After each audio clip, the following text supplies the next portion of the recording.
राधे राधे, जय श्री कृष्णा। तो एक न्यू ब्लॉग में आप लोगों का है स्वागत। फ्रेंड, आज हमारे पति देव ड्यूटी से आने वाले हैं घर जल्दी, क्योंकि आज उनका ड्यूटी करने में मन नहीं लग रहा है और वो फटाक सानी घर आने वाले हैं। क्योंकि कभी कभी ऐसा हो जाता है, ड्यूटी करके भी इंसान परेशान हो जाता है, क्योंकि वो रात के 2:30 बजे उठ जाते हैं कैलाश मंदिर जाने के लिए, पूजा पाठ करते हैं, वहाँ पर बहुत सारा काम करते हैं तो थक जाते हैं फ्रेंड। इसलिए कभी कभी उनको रेस्ट की भी ज़रूरत पड़ती है, तो वो रेस्ट करने के लिए कभी कभी छुट्टी में गोली लगा देते हैं, ड्यूटी करने में गोली लगा देते हैं और वहाँ से ऑन ड्यूटी आ जाते हैं घर पर। और रेस्ट करने के लिए जो वसूली के पैसे वगैरह होते हैं वो अपने किसी दोस्त को दे आते हैं और घर पे आके अभी देखना आप लोग घर आ जाएंगे और सुट्टा मारेंगे, आराम से सोएंगे, थोड़ी बहुत देर न्यूज़ भी देखेंगे टीवी पर और उसके बाद वो मारेंगे सुट्टा। क्योंकि उनको आती है बहुत नींद, जब नींद आती है तो वो सो नहीं पाते हैं, इसलिए वो देखो घर आ जाते हैं और घर पे आराम से सोते हैं वो। तो अभी आने वाले हैं वो घर पर, क्योंकि भाई उनको नींद आती है तो आखिर में इंसानी भगवान तो है नहीं जो रात के 2:30 बजे जग जाए इंसान और पूरा पूजा पाठ साफ़ सफाई वहाँ की सब कुछ करना और फिर उसके बाद पूजा करना, फिर उसके बाद ड्यूटी जाना। फ्रेंड, तो भगवान नहीं है, इंसान है। इंसान को रेस्ट की ज़रूरत पड़ती है और भगवान को भी रेस्ट की ज़रूरत पड़ती है, क्योंकि भगवान भी रेस्ट करते हैं। जब कोई काम करने से भगवान भी थक जाते हैं तो वो भी रेस्ट करते हैं। तो इसलिए इंसान को भी रेस्ट की ज़रूरत पड़ती है काम करते करते। कोई भी इंसान हो, चाहे हम हो या आप हो, कोई भी इंसान हो, जब ज़्यादा वर्क करता है तो थक जाता है।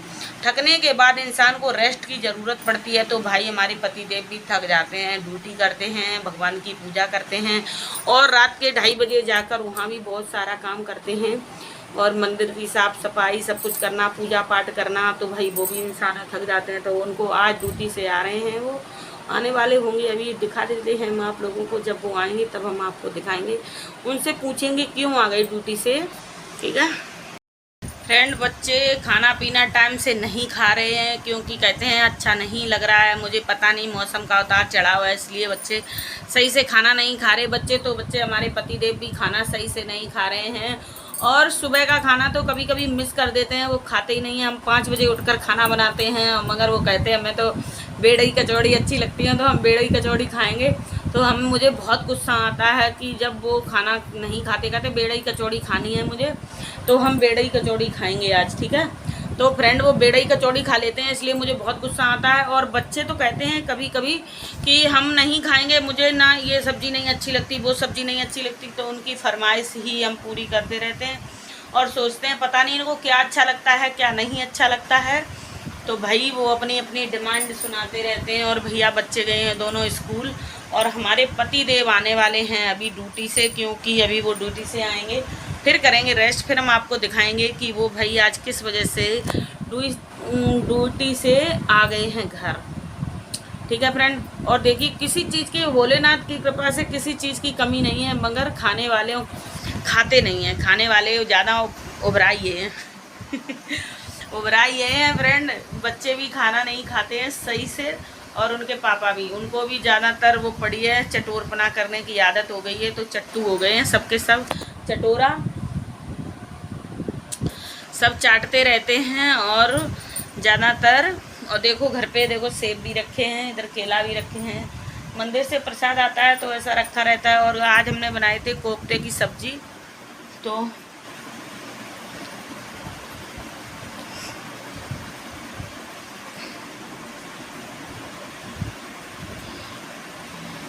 कोफ्ते की सब्जी बनाई फ्रेंड। और देखो चावल बनाए थे, रोटी हमने सिर्फ अपने लिए 2 बनाई थी और नहीं ज़्यादा बनाई। आटा मैंने फ्रीज में रख दिया है, क्योंकि भाई रोटी कोई खाता नहीं है, चावल तो खा भी लेते हैं बच्चे। और तो मेरी बेटी कह रही थी मुझे कोफ्ते की सब्ज़ी नहीं अच्छी लगती, हम नहीं खाएंगे लंच में, फिर भी हमने उसके लिए कोफ्ते की सब्ज़ी चावल रख दिए थे। अब देखते हैं खाती है नहीं खाती है, या घर लौटा के ले आती है। भाई बच्चे बहुत नखरा करते हैं, कुछ बता नहीं सकते, इतने नखरे करते हैं कि क्या बताऊँ। और पति देव भी आने वाले हैं फ्रेंड। अब मुझे लेना है लहा, हम सोचते हैं लहा ले लेते हैं, उसी को फिरवा लेंगे। और तेल वैसे हम रिफाइंड वगैरह नहीं खाते हैं, जो चीज़ बनाते हैं ऑयल सरसों का तेल में ही बनाते हैं। हम 10 लीटर तेल की कैन भरवा लेते हैं, सामने से चक्की लगी है हमारे वहाँ, स्पेलर लगा हुआ है, वहीं से हम 10 लीटर तेल भरवा लेते हैं और मुझे 2-3 महीने चल जाता है आराम से पूड़ी पराठे जो भी बनाने होते हैं हम तेल में ही बनाते हैं, हम रिफाइंड नहीं खाते हैं। मुझे बहुत दिन हो गए हैं, करीबन 4-5 साल हो गए हैं, हम रिफाइंड का यूज नहीं करते हैं और हम अपने तेल को ही खाते हैं। तो फ्रेंड, हमारे पतिदेव लेकर आएंगे सरसों, जो उनके दोस्त हैं ना पाईपुर में, एक यादव हैं, उनके दोस्त हैं, वो उनके खेत में बहुत सारी सरसों होती है। तो उन्होंने कहा था भैया मेरे यहाँ से सरसों ले लेना आप और लेकर सरसों पिरवा लिया करो। तो फ्रेंड, अब सरसों को लेकर पिरवाना है, क्योंकि सामने स्पेलर लगा हुआ, वैसे तो हम वहाँ से 10 लीटर लेते थे। अब सरसों को लेकर ही पिरवाएंगे, क्योंकि अब देखते हैं।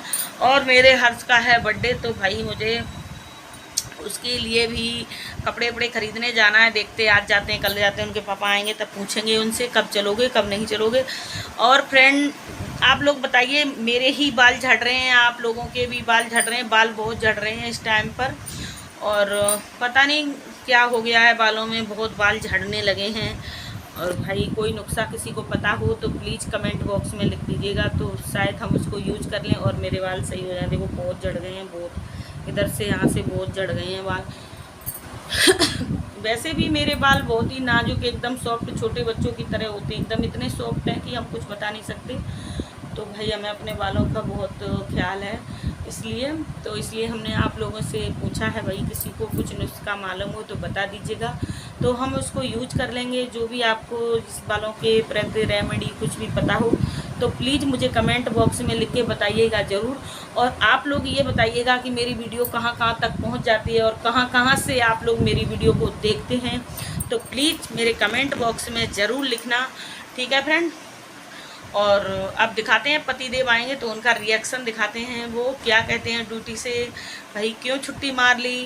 और हर इंसान रेस्ट करना चाहता है, रेस्ट की सबको ज़रूरत होती है भाई, और छुट्टी मारने का कोई रीज़न नहीं। हम उनकी परेशानी और उनकी समस्या को समझते हैं, तो इसलिए वो तो मैं यूं ही कह रहा था, यूं ही पूछ लेंगे उनसे, मगर पूछने का कोई रीज़न ही नहीं है, क्योंकि उन्होंने मुझे फ़ोन करके पहले ही बता दिया है कि मैं आज छुट्टी करूँगा और घर पे मुझे सुट्टा मारना है, यानी कि सोना है, ठीक है। तो वो आकर के सोएंगे अभी। और फ्रेंड, बढ़िया है, सब कुछ ठीक है। आप लोग बताइएगा कैसे हो, अपने अपने घरों में अच्छे होंगे, स्वस्थ मस्त होंगे। फ्रेंड, डेंगू बहुत बुरी तरीके से फैल रहा है, इसलिए थोड़ा सा अगर किसी को दिक्कत परेशानी हो तो तुरंत ही जांच करवाइएगा और अपना ट्रीटमेंट सही से लीजिएगा, ठीक है फ्रेंड। बिल्कुल लापरवाही मत करिएगा, क्योंकि डेंगू की समस्या बहुत भारी फैल रही है चारों तरफ से, और हमारे आगरा में तो बहुत ज़्यादा केसेस निकल रहे हैं डेंगू के। तो भाई डेंगू की समस्या बहुत हो रही है, ठीक है। तो इसलिए आप अपना ख्याल रखिएगा और अपने घरों में ऑल आउट वगैरह जलाइएगा, क्योंकि जिससे कि मच्छर ना लगे, और चारों तरफ की साफ़ सफाई रखिएगा, जिससे जितना साफ़ सुथरा रखोगे उतना ही बीमारी दूर रहेगी। और पानी यानी जो आसपास बगल में कहीं भरा हो नाली वगैरह, तो उसको भी साफ़ करके रखिएगा, क्योंकि उसमें गंदे कीड़े मच्छर पल जाते हैं, वो मच्छर काट लेते हैं, फिर उनसे डेंगू वगैरह फैल जाता है, ठीक है फ्रेंड। तो ज़्यादातर विशेषकर ध्यान रखिएगा आप लोग अपना। और भाई बीमारी तो ऐसी है, कभी कोरोना आ जाता है, कभी डेंगू आ जाता है, कभी चिकनगुनिया आ जाती है, कभी कुछ ऐसा तो चलता ही रहता है, मगर सुरक्षा मुझे अपनी स्वयं करनी होगी, ठीक है। तो फ्रेंड, धूप तो बहुत तेज़ निकल रही है, क्योंकि धूप निकलने, अब जिसे जो चीज़ सुखानी है सुखा सकता है, क्योंकि धूप बहुत तेज़ हो रही है। हमने भी फ्रेंड कल मूंगफली सुखाई थी, आज हमने सुखाए हैं गेहूँ छत पर, मगर हम दिखाएंगे नहीं आप लोगों को, क्योंकि वो मेरी छत पे पड़े हैं। हम जाते हैं 3 मंजिल पे चढ़ के तो बहुत तेज़ सांस फूलने लगती है, इसलिए हम छत पे नहीं जाएंगे और ना ही आप लोगों को दिखाएंगे, ठीक है। शाम के टाइम बच्चे जब स्कूल से आ जाएंगे, शाम के टाइम 4:30-5 बजे हम उनको साफ़ करेंगे, छाटेंगे। वैसे तो मेरे घर आशीर्वाद की बोरी आती है, उसमें से कुछ नहीं गंदा संदा नहीं निकलता है, तो देखिएगा आशीर्वाद की बोरी फिर लाए हैं मेरे पतिदेव कल। रखी है मेरी आशीर्वाद की बोरी, एक और आ गई है, क्योंकि मुझे ज़्यादा गेहूँ पीसना करने में थोड़ी सी प्रॉब्लम होती है, इसलिए हमारे पतिदेव कहते हैं कि तुम हम आशीर्वाद की ही बोरी लाया करेंगे, उसी में इसमें कुछ नहीं। हमारे पतिदेव कहते हैं कि तुम, जब हम मैनपुरी से गेहूँ लाए थे तो बड़ी मुश्किल से हमने साफ़ कर पाए, क्योंकि उनमें बहुत ज़्यादा मिट्टी वगैरह थी, और मिट्टी ज़्यादा थी, क्योंकि जब गेहूँ की फसल हुई थी तब वो गेहूँ बरसात में भीग गए थे, तो इसलिए उनमें मिट्टी हो गई थी ज़्यादा, ठीक है फ्रेंड। तो हमारे पतिदेव इसलिए नहीं लाते हैं कि हम साफ़ नहीं कर पाते हैं उनको अच्छे से, इसलिए वो आशीर्वाद की बोरी लाते हैं। केवल छटनी से छांट दो और बस पिसवा लो सुखा के, तो बस मुझे वही अच्छे लगते हैं। और मैनपुरी से हम कभी कभी ले आते हैं, क्योंकि सोचते हैं चलो ले चलते हैं, ले आते हैं कभी कभी वहाँ से, तो हम उनकी छांट फटक करते हैं, तो हमारे पतिदेव को अच्छा नहीं लगता बिल्कुल। कहते घंटों इसमें बैठी रहती है, समय बर्बाद करती है, क्या फ़ायदा है इसका।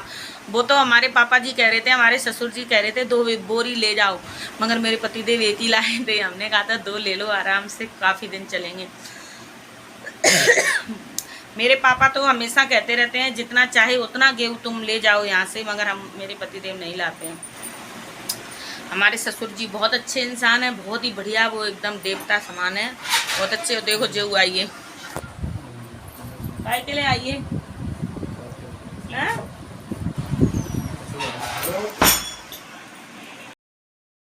तो जो ड्यूटी से आई, किनको है ना? क्यों? अब ड्यूटी पता तब किसी का फोन नहीं आया था। कर ले बात, कर ले।